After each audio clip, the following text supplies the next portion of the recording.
Welcome to Roll of the Dice, a Game Master's Guide for better role-playing. I'm Dan. And I am Lee. Your name changes every podcast. It's going to change. Then next time you're going to have to call me Cashmere. Kashmir. Well, hey, Kashmir. In this episode, we will talk about planning and ending a session. Yeah. I mean, have you run out of materials? Have you run out of time and now your mom is yelling at you to throw away the trash, clean your room, do your homework? What do you do my now? My mom yells at me all the time for that, even when I don't live there anymore. Dan! Clean up your room! Hi, Mom. I know you're just calling for me to throw out the trash, but too bad! I got to play some D&D. On this episode, I think we're going to kind of have different opinions about this, because I know you've talked about before that you like to run games that are about 2 or 3 hours long. Sure. And I just love playing for however long I can play. I wish I could do that too. I know back in the anymore. Yeah, that's true. Back in the day, in high school, in our 20s, it didn't matter. We didn't have to worry about anything. Then some people started having babies. They had more important jobs. Life. Yeah, life gets in the way, and that's the biggest problem. So you kind of have to plan out ahead of time. How long are we going to play? How long is our session going to be? Is it once a month? Is it going to be 2 hours long, 4 hours long? So I think that is important to discuss right away when you're planning your game. Well, it's also something, if you're going to be playing every week on a Friday night or something like that, and someone's like, well, I can't play every Friday. I can just play this Friday. And it's like, okay, well, we're not going to make or bring you in as a character that's a constant character. We're just kind of give you something to play for this time around, and then if you can come back later, we'll find a way to work you in, but we're not going to concentrate on developing a story around your character. Definitely.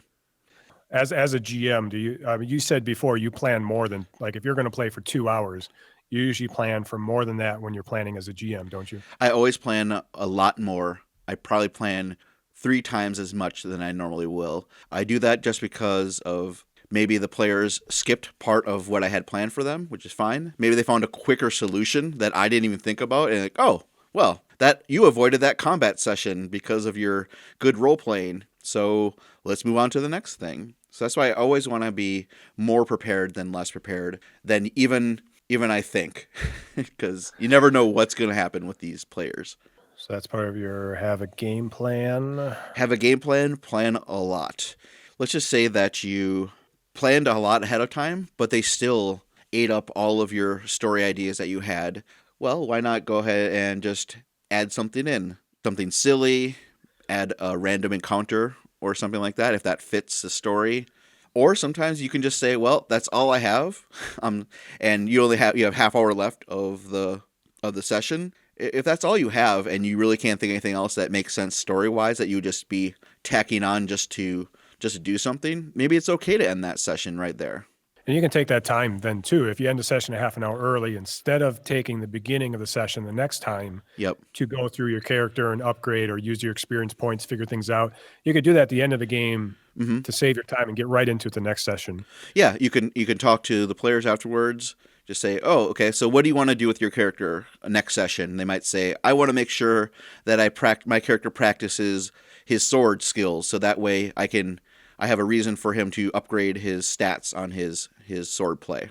And then after that, you guys can just hang around the table, maybe do some shots, do some bonding over some drinks. If you weren't drinking, yep, or other stuff, or other things. But that is a good idea to talk about, and to wrap things up that way is also good. If you ended early, it's not a bad idea.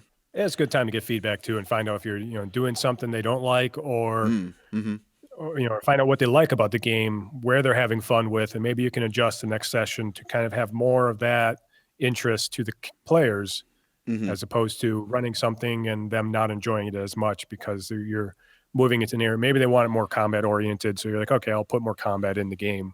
Yeah. Or they want more story driven, so you can kind of like eliminate some of the combat, because I think combat's just taking too much time. You can pull that back a bit.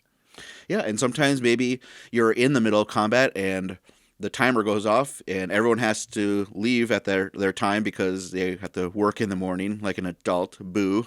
So you can just, have a little cliffhanger during that combat session. Just say, all right, we're going to continue combat next session, and just remember kind of what happened, put some markers down or whatever, of where the people were on a miniature map or whatever, and that way you can start it up the next time. And I've done that a couple times, and it's no big deal to have to get back into it next time.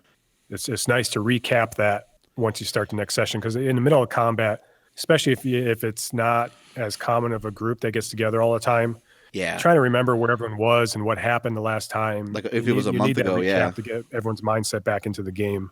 Yep. So I definitely love to start a session with a recap of the last time we played, whether that was last week or a month ago.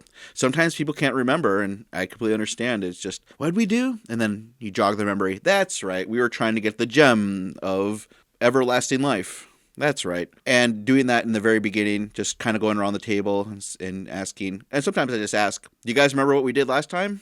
And if they mostly kind of say yeah, I'll still go through and give a really short summary of what happened, just to, again, jog their memories. But what also I like to do is really helpful is at the end of your session, just wrapped it all up.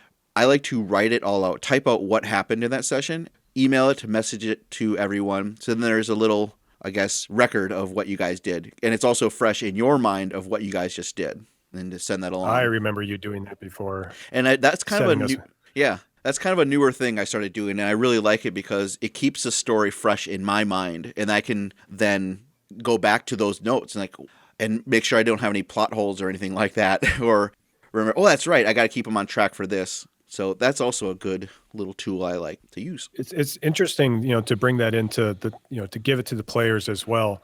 Well, I think when you first started doing that, you wrote it out and you sent it to all of us. And first of all, I was amazed that you're putting this much time into keeping track of what happened and writing it out, because sometimes it'd be several pages of information of what happened and who we met, who we fought, and certain things that people did that caused problems or will affect us in the future. And it's good for us to go back on and review, and especially if a character's like, wow, I don't remember who this is. You can always go back and say, hey, remember that episode? It's in one of these episodes.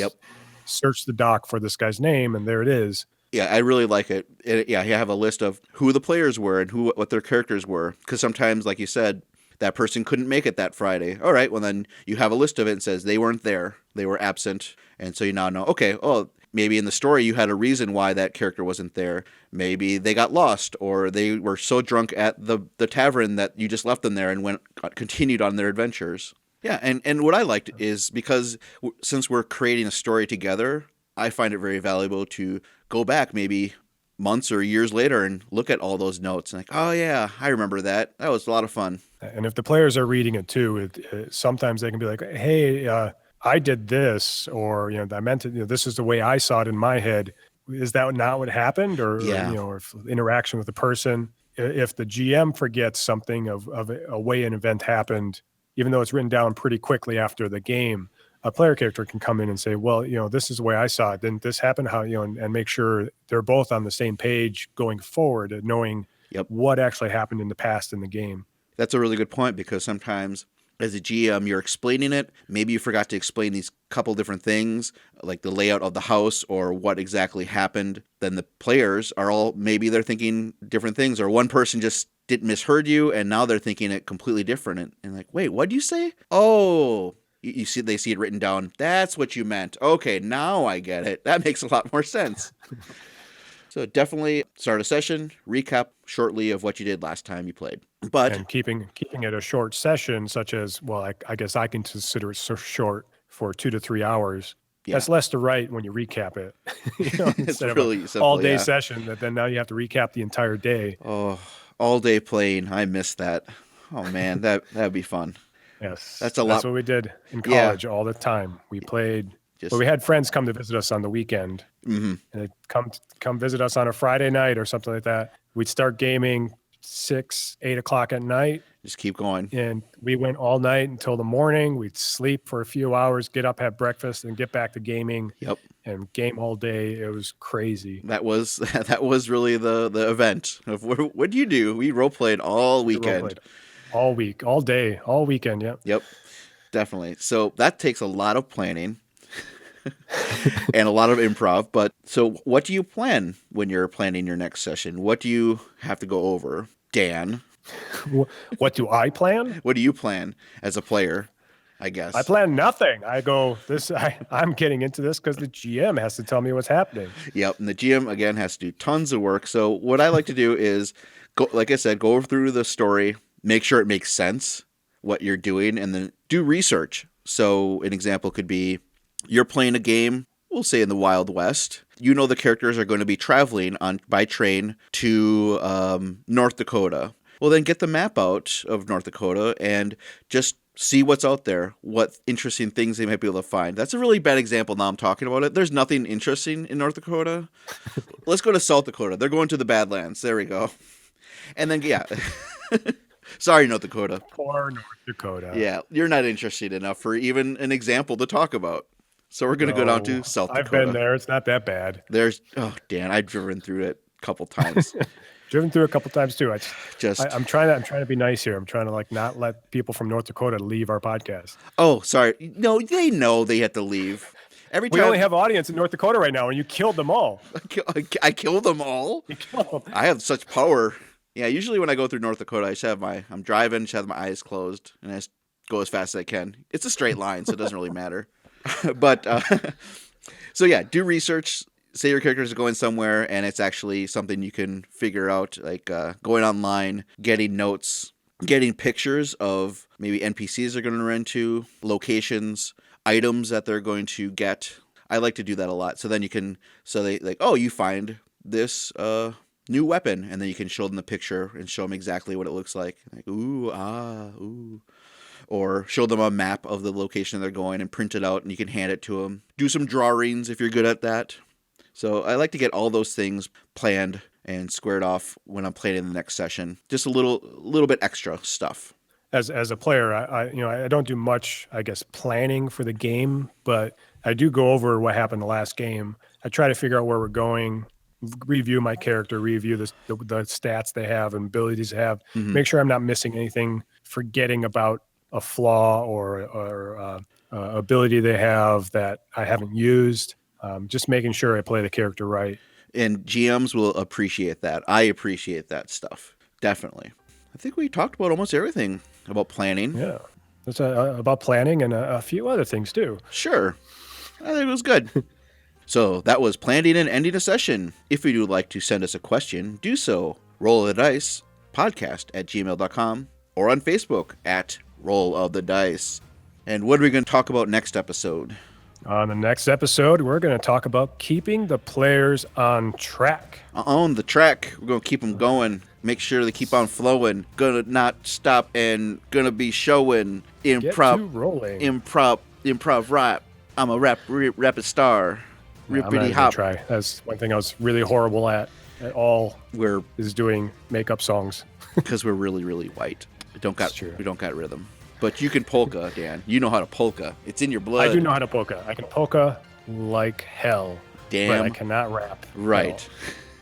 Because I'm Polish. I'm from Pulaski. Hooah! Hooah! All right. Keep shaking those dice, and may your roll be true.